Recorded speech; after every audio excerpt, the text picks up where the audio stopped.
నమస్తే రాజకీయం cinema గమ్మతి ఇచ్చంత్రాలు viral అవుతున్న వీడియోలు గిట్ల తీర్ వార్తలతోని మన మైక్ టీవీ ముచ్చట్లు తయారు ఉన్నాయి చలో చూసేద్దాం పాండ్రి అంతకంటే ముందుగా హెడ్లైన్స్ సంబురంగా మేడారం జాతర షురు జాతర గురించి ట్వీట్ కూడా చేసిండు మోడీ సారు సీఎం రేవంత్ మీద ఈటల ఘాటు మాటలు కాంగ్రెస్ లకు ఓతలేనని చెప్పేతందుకేనా ఈ కౌంటర్లు జగన్ కోసం తలకాయ నరుక్కుంటాడంట అనిల్ అన్న అభిమానం చూయించుకుంటానికి ఇవన్నీ అవసరమా అన్న పాపం ఆర్టీసీ కండక్టర్లకు వచ్చింది అరిగోస బస్సుల టికెట్లు కొట్టలేక వెళ్తలేదట మొస మేడారం జాతర జోరుగా నడుస్తుంది డప్పు సప్పులు పూనకాల నడుమ సమ్మక్క సారలమ్మలు వనం ఇడ్చి జనం మధ్యలోకి వచ్చే యాలయ్యింది అమ్మల రాక కోసం భక్తులే ఎదురు చూస్తుండ్రు తల్లుల దీవెనలు తీసుకుంటందుకు కోట్ల మంది గదిలొస్తుండ్రు పబ్లికే కాదు ప్రధాని మోడీ సార్ కూడా మేడారం ముచ్చట ముంగటేసుకుండు ఇట్లా భక్తుల ఇలవేల్పు కొంగు బంగారము కోరిన వరాలిచ్చే సమ్మక్క సారలమ్మ తల్లులను 15 రోజుల సంది మనసు నిండా తలుచుకుంటా పూజలు చేస్తున్న భక్తులకు ఆ అమ్మలను దర్శనం చేసుకుని పునీతులయ్యే టైం దగ్గరకు వచ్చింది మేడారం నుంచి మెయిన్ రాజధాని ఢిల్లీ దాకా ఈ తల్లుల త్యాగాన్ని స్మరించుకుంటున్నారు ఎవరో కాదు దేశ ప్రధానమంత్రి మోడీ సార్ కూడా మేడారం జాతర గురించి ట్వీట్ చేసిండు గిరిజనుల అతిపెద్ద పండుగల్లో ఒకటైన మేడారం జాతర మన సాంస్కృతిక వారసత్వానికి నిశానని చెప్పిండు మేడారం జాతర భక్తి సాంప్రదాయమని సమ్మక్క సారలమ్మ తల్లులకు ప్రణమిలుదామని వాళ్ళ త్యాగాన్ని యాద్ చేసుకుందామని పిలుపునిచ్చిండు ఇక ఇదిట్లుంటే మేడారం జాతరకు మొత్తం 1.5 కోటి మంది వస్తారని అంచనా ఇస్తున్నారు ఇప్పటికే 60 లక్షల మంది సమ్మక్క సారలమ్మ తల్లుల దర్శనం చేసుకున్నారట ఈ 4 రోజులలో ఇంకో 1 కోటి మంది కూడా వస్తుండొచ్చని అంటున్నారు జాతరకు వచ్చేటోళ్ళకి ఎటువంటి తక్లీఫ్ కావద్దని సర్కార్ బాగానే సవలతులు కల్పిస్తున్నది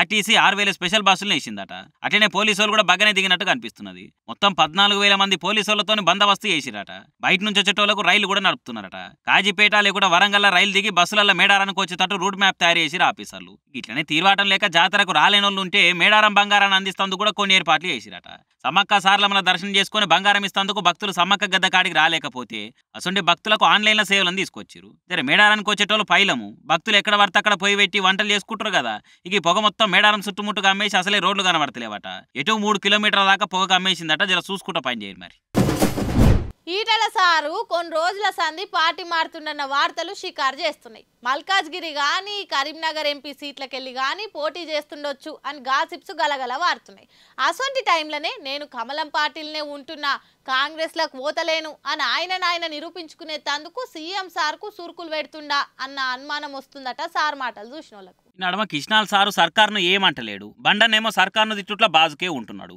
కానీ ఈటల సార్ మాత్రం రేవంత్ సర్కార్ మీద ఈటలు ఇసురుతున్నాడు నిన్న మొన్నట్లనే ఈటల సార్కు కరీంనగరే కానీ మల్కాజ్గిరి ఎంపీ సీట్ కానీ ఇయ్యకుంటే కాషాయం పార్టీ కన్వదీసి పడేసి కాంగ్రెస్ కప్పుకునే ఛాన్స్ ఉన్నదని వార్తలేని వస్తున్నాయి అసొంటి సిచ్యువేషన్లో ఈటల సార్ సర్కార్కు సురుకులు పెడుతున్నాడు అంటే నేను పార్టీ మారతలేను అని ఇండికేషన్ ఇచ్చేతందుకే ఈ తీరులో మాట్లాడుకొస్తుండా ఏంది అని గుసగుసలే తినబడుతున్నాయి చూస్తూ ఉన్నాం 2 సార్లు పోయిండు ముఖ్యమంత్రి గారు ఢిల్లీకి మీ దండం పెడతాం మాకు అప్పులు ఇవ్వండి మా దండం పెడతాం అప్పులు ఇవ్వమని చెప్పి కోరుతున్నారు అమిత్ షా గారిని కలిసిండ్రు ప్రధానమంత్రి గారు కలిసిండ్రు ఆర్థిక మంత్రి గారిని కలిసిండ్రు కానీ ఎట్లా పడితే అట్లా ఎప్పుడు పడితే అప్పుడు ఎంత పడితే అంత అప్పు తెచ్చుకునే వెసులుబాటు ఉండదు నీ జిఎస్డిపి మీద ఆధారపడి గతంలో తీసుకున్న రుణాల మీద ఆధారపడి రుణం ఇస్తా తప్ప అంతకంటే కూర్చే ఆస్కారం లేదు సీఎం రేవంత్ సార్ ఢిల్లీకి పోయిండు కదా ఢిల్లీకి పోయి మీకు దండం పెడతా మోడీ గారు మాకు అప్పు ఇయ్యండ్రి అని అడిగే తందుకు పోయిండని అనుకొచ్చిండు మరి ఎక్కిరింపులు వెనకపోయింటి ఏడికి పోతలేను కమల పువ్వుల మఠంలోనే ఉంటున్నా అని చెప్పేతందుకు సీఎం అట్లా అంటుండని అంటున్నారు నిపుణులు బీజేపీ రాష్ట్రాల ముఖ్యమంత్రులు కేంద్రం తాను అప్పులు అడిగేతందుకు ప్రధానులను ఆర్థిక మంత్రులను కలవరా సార్ ఫైనాన్స్ మినిస్టర్ గా చేసిండు అప్పుల కోసం ఢిల్లీకి పోయి కేంద్రం తోక చుట్టూ తిరగలేదు మీరు చేస్తేనేమో ఓటీ అవతలు చేస్తే ఇంకోట అన్నట్టు మాట్లాడితే ఎట్లనో ఈటల సారు అని అంటున్నారు అటు కాంగ్రెస్ వాళ్ళు కూడా బరిలకు దిగితే ఇద్దరు సమవుజ్జీలై ఉండాలి అండర్టేకర్ మీద రిమిస్టీరియోన్ పోటీకి పెడితే మీద పంచులు పడుతుండొచ్చు కానీ ఫైనల్లో గెలుచుడు కష్టమే ఇక రాజకీయం కూడా గింతే అందుకే జగన్ దగ్గరున్న బలమైన లీడర్లల్లా బొత్స సత్యనారాయణ సార్ ఒకరు ఆయనను దెబ్బ కొట్టాలంటే ఆపోజిషన్ వాళ్ళు అంతే బలమున్న లీడర్ ఉండాలిగా అందుకే గంటా సార్కు గంట గట్టి మరి పంపిస్తుండట చంద్రాల్ సారు ఏపీలో ఏ మూలకు చూసినా తోపు లీడర్ల టాపు చర్చలే కనిపిస్తున్నాయి సవాళ్లు తువాళ్ల గాడ్పులే వీస్తున్నాయి సటైర్లు గ్యాటర్లే కాదు ఎత్తులు పొత్తులు కూడా మస్తు నడుస్తున్నాయి. అయితే టీడీపీ జనసేనల టీము జగన్ దెబ్బ కొడుతందుకు గట్టి ప్లానే చేస్తున్నారట. జగన్ కొట్టాలంటే ముందు ఆయన టీమును కొట్టాలని పావులు బొమ్మలు కదుపుతున్నారట. జగన్ టీంలో బలంగా ఉన్న బొత్స సత్యనారాయణ సార్ను బోర్ల పడేయాలంటే గంటా శ్రీనివాస్ సార్ని గట్టిగా దింపాలని టీడీపోళ్ళు పచ్చ స్కెచ్ తోటి పక్కా ప్లాన్ వేసిరట. బొత్స సత్యనారాయణ సార్ ఇప్పుడు విజయనగరం జిల్లా షీపురపల్లి నుంచి నిలబడుతున్నాడు. షీపురపల్లిలో సత్యనారాయణ సార్కు సమబుజ్జి అంటే గంటా శ్రీని సారేనట. అందుకే షీపురపల్లిని స్వీప్ చేసి వైసీపీకి వణుకుడు పుట్టిస్తేందుకు గంటా సార్ మెడలో ఒక గంటను కట్టినట చంద్రాల సారు. షీపురపల్లిలో బొత్స సార్ 3 సార్లు గెలిచిండు. గంటా సారేమో 4 సార్లు ఎమ్మెల్యేకి గెలిచిండు. కానీ అవన్నీ వేర్వేరు జాగాలో గెలిచిండు. ఓసారేమో సోడవరంకి వెళ్ళి, ఇంకోసారేమో అనకాపల్లికి వెళ్ళి, అట్లనే ఓసారి భీమిలికి వెళ్ళి, పోయినసారి విశాఖ ఉత్తరంకి వెళ్ళి ఎమ్మెల్యేకి గెలిచిండు. ఇట్లా తాపతాపకు తావు మార్చుకుంటా పార్టీలను ఆపద్ బంధువులే కాదుకుంటుండు కాబట్టి ఈసారి ఎక్స్పెరిమెంట్ చేసి బొత్స సత్యనారాయణ సార్ మోటార్ను బోర్కు తెప్పియాలని చూస్తున్నారట. ఏమో అయ్యే పనేనా ఇది అని చంద్రాల సారే ఇంకోసారి మంచిగా ఆలోచన చేస్తే బాగుంటుందేమో. ఏపీలా తలకాయలు మెడకాయలు బాగానే దిగేటట్టున్నాయి ఎలక్షన్లో. లీలా టీడీపీ పేపర్ చంద్రాల సార్ మీద ఆ పార్టీ లీడర్లు ఈగ వాళ్ళకుండా కావాలంటుర్రు. అట్లనే గిలాస గుర్తు సార్ పాటోళ్ళు కూడా ఆయనను కంటికి రెప్పలెక్కనే చూసుకుంటున్నారు. ఇక వైసీపీ వాళ్ళు అయితే టెర్రర్ ఉన్నారు. పాపం మాజీ మంత్రి అనిల్ అన్న అయితే జగన్ సార్ కోసం తలకాయ నరుక్కోమన్న నరుక్కుంటాడట. తలకాయ తెగిపోతుంది అన్నా సరే జగనన్న కోసం ముందుకు పోయి నిలబడతారట మాజీ మంత్రి అనిల్ అన్న. అస్సలు వెనకడిగేసే సినిమానే లేదట. ఆ ముచ్చటకొస్తే వెనకడగానే పదమైన డైరీలే లేదట. పొద్దుగాల నిద్రలకెళ్ళి లేచిన కానుంచి రాత్రి పనుకునేదాకా జగన్ జగన్ అనే ధ్యాస మాత్రమే వాళ్ళకు ఉంటదట.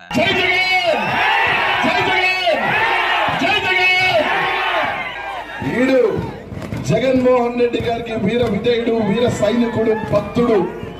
ఆయన కోసం ఏదైనా అవసరమైతే ముందు కూడా చెప్పాను నేను వచ్చిన సభలో, జగన్మోహన్ రెడ్డి కోసం తల తెగుతుంది ముందుకు వెళ్ళి నిలబడమంటే కూడా ఆయన కోసం నిలబడతాను తప్ప వెనక్కి వెళ్ళడం వెనకడుగు వెయ్యడం అని చెప్పి తెలియజేసుకుంటూ జగన్ సార్ కోసం రాంబంటు లెక్క పనిచేస్తుడు తెలుసు గాని వెనక పోయి దాక్కునుడు తెలియదు అంటున్నాడు. అయితే ఈసారి ఎంపీగా పోటీ చేస్తున్నట్టున్నాడు అనిల్ అన్న. ఆ ముచ్చట వాళ్ళు వీళ్ళు చెప్పుడు కాదు, అనిల్ అన్ననే చెప్పిండు. నరసరావుపేటకెళ్ళి ఎంపీగా నిలబడతారట. ఎంపీగా గెలిచినాక పల్నాడులనే ఇల్లు కట్టుకుంటాడట. పల్నాడు ప్రజలు నన్ను హక్కును చేర్చుకున్నందుకు రుణం తీర్చుకుంటా అని అంటున్నాడు. నెల్లూరు విడిచిపెట్టి పల్నాడుకు వచ్చినప్పుడు పాపం మనసులో మస్తు బాధైందట. అసలు నేను ఇక్కడ రాజకీయం చేస్తాననే భయం పట్టుకుందట. కానీ పల్నాడులో ప్రేమను చూసినాక నెల్లూరు విడిచేసినా అనే రంది లేకుండా పోయిందట. ప్రతిపక్ష పార్టీలు ఎన్ని వచ్చినా సరే పల్నాడులో ప్రతాపం చూపెట్టేది వైసీపీ అని అంటున్నాడు. ఒక్క జగన్ ఎదుర్కొనేటందుకు జమ్మాయ జక్కాయ అందరూ ఒకటైతున్నారట. సరే అవన్నీ ఓకే గానీ ఈ తలకాయలు కాలు నరుక్కునేందుకే అనిలన్న ఎంపీనో ఎమ్మెల్యేనో నిమ్మలంగా గెలిచి నీ పనేందో నువ్వు చేసుకోరాదు. దేశంగా అని దేశం బతుకు తెరువు కోసం సిరిసిల్ల నుంచి దుబాయ్కి వలసపోతే గాశారం గన్మట్లకు వచ్చి ఓ కేసులు ఇరికిచ్చింది. 1 కాదు 2 కాదు 18 ఏళ్ల జైలు శిక్ష. అంటే సగం జీవితం అందులోనే గడిచిపోయింది. తలుచుకుంటేనే అయ్యో పాపం అనిపిస్తుంది కదా. అసొంటి నరకంలోకెళ్ళి ఇన్నేళ్లకు బయటపడి అమ్మయ్య అని ఊపిరి పీల్చుకుండ్రు. అసలు ఆ కేసు ఏందో తెలియదు. బాధ చెప్పుకుందామంటే వీళ్ళ భాష వానికి అర్థం కాదు, వాని భాష వీళ్ళకి అర్థం కాక ఉచ్చతార్థంగా జైల్లో మగ్గిండ్రు. చంద్రుతులుండే గోలెం నాంపల్లి, శివరాత్రి హనుమాన్లు, కొనారావుపేటలుండే దండుగుల లక్ష్మను పొట్టకొట్టు కోసం 18 ఏళ్ల కిందట దుబాయ్కి పోయిర్రు. దుబాయ్ ఏందో అక్కడ చేసే పనేందో సమజైతందుకే 3-4 నెలలు పట్టిందట. మొత్తానికి పనిలే సెట్ అయ్యి పాలన నిమ్మలం చేసుకుందామనే టైంకే పిడుగుపడ్డట్టు ఎవరో నేపాల్ ఆయన మర్డర్ అయ్యిండు. ఆయన పేరు బహదూర్ సింగ్. మనోడు వాచ్మెన్ గా పనిచేస్తుండేనట. మరి ఎవరు చంపిరో ఏమో గానీ అక్కడనే పనిచేస్తున్న నాంపల్లి, హనుమాన్లు, లక్ష్మను ఇంకా 2 మీద డౌట్ అనుమాన పడ్డారు పోలీసులు. వాస్తవానికి ఆ మర్డర్ కు వీళ్ళకి ఎటువంటి సంబంధం లేదట. దేశం వచ్చినాము ఎట్లయితుందో ఏమో అనే కంగారులో భయపడిపోయిరట. పోలీసు వాళ్ళు ఏమంటారో వీళ్ళకి అర్థం కాదు, వీళ్ళు చెప్పేది పోలీసు వాళ్ళకి అర్థం కాదు. ఇక ఇదే ఆగమంటే ఇట్లా కొంత ఆగమై పాపం వాళ్ళే ఆ మర్డర్ చేసిందని తీసుకుపోయి జైలు వేసిర్రు. మొదలు 10 ఏళ్ల శిక్ష పడేసింది కోర్టు. అటెంక అప్పీల్కి పోతే 10 ఏళ్ళు కాదు 25 ఏళ్ల శిక్ష అని చెప్పిందట.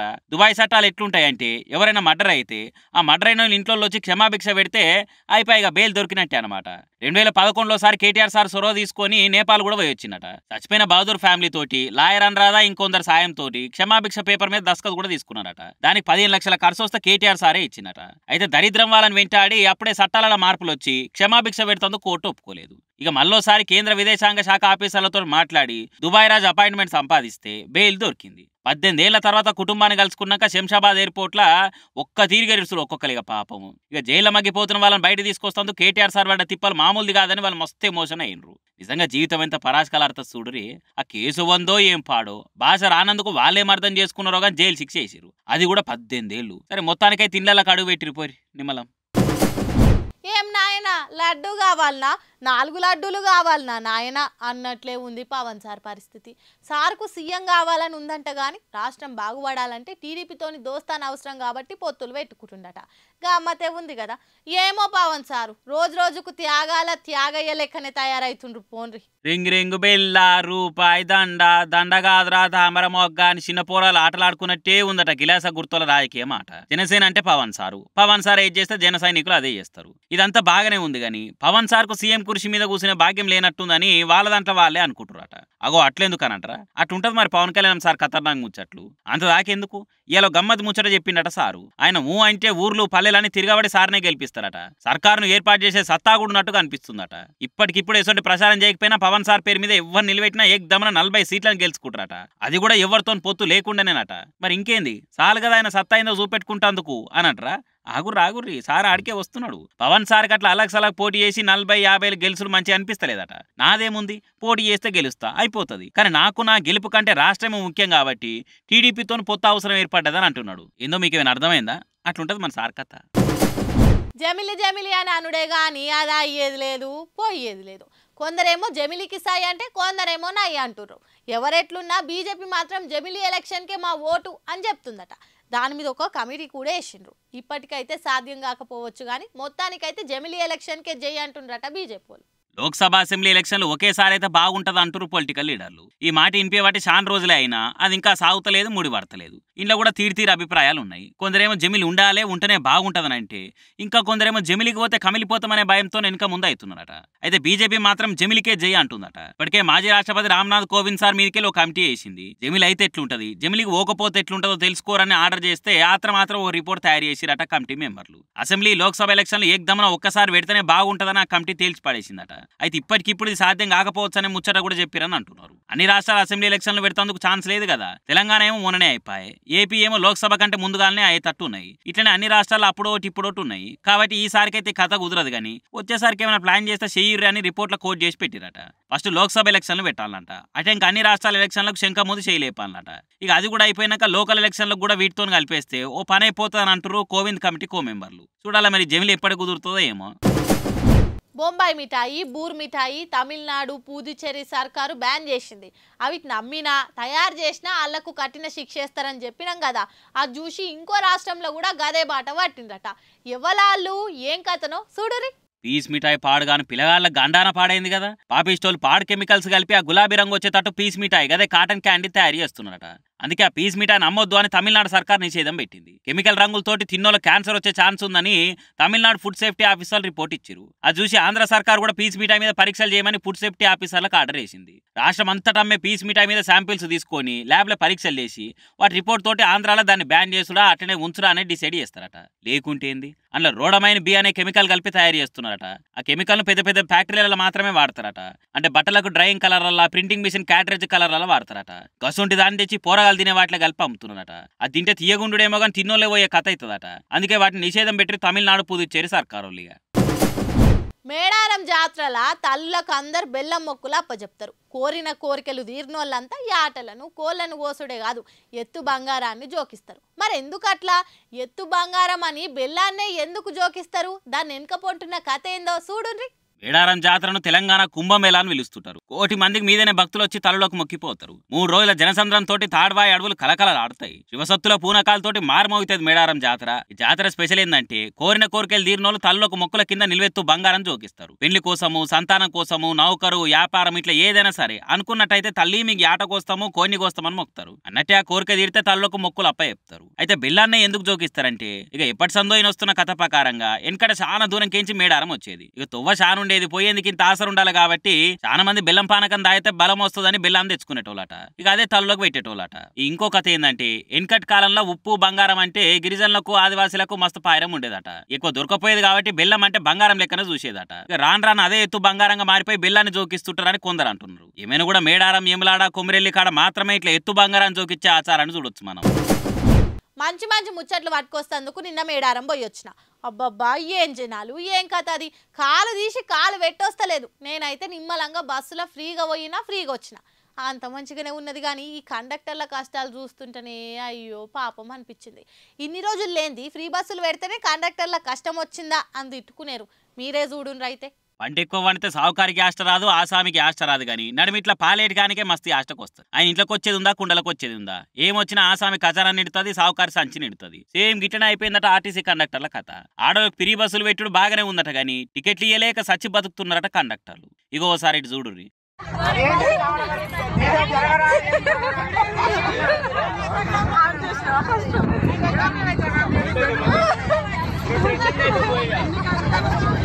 పాప మీ కండక్టర్ ఎవరో కానీ ముంగ డోర్కి ఎక్కి వెనక డోర్కి వెళ్ళి దిగుడు అవుతుందట.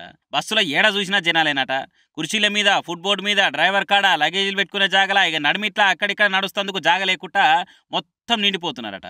ఇది ఒకనాటితో ఒడిచే ముచ్చట కాకపోయే. దినం ఇట్లనే ఉంటే ఎవరికైనా యాష్టకు వస్తుందిగా. అందుకే కండక్టర్లు సీటికి మాటికి సిరాకు పడుతురట. ఈ పిరి బస్సులు ఏందో కానీ మా సావుకొచ్చే తట్టున్నారా సామి అని మొత్తుకుంటురట. అగో వెనుకకు ముంగటి పోతందుకు జాగలేక కండక్టర్ మనసుల మీదకి ఎట్ట దుంకిపోతున్నాడు చూడురే. ఓ సామె బాగానే లేచిపోతున్నా కానీ జర చూసుకో అయ్యా. ఆతరంతో జాతరకు పోయినట్టు వేసి ఆయనతో పానం మీద తెచ్చుకునేవు. చూసి రానుల్లా నేను పట్టుకొచ్చిన ముచ్చట్లు ఎట్లున్నాయి. మళ్ళీ ఇన్ని ముచ్చట్లతోటి మళ్ళీ కలుద్దాం. అప్పటిదాకా చూస్తూనే ఉండండి మైక్ టీవీ ముచ్చట్లు.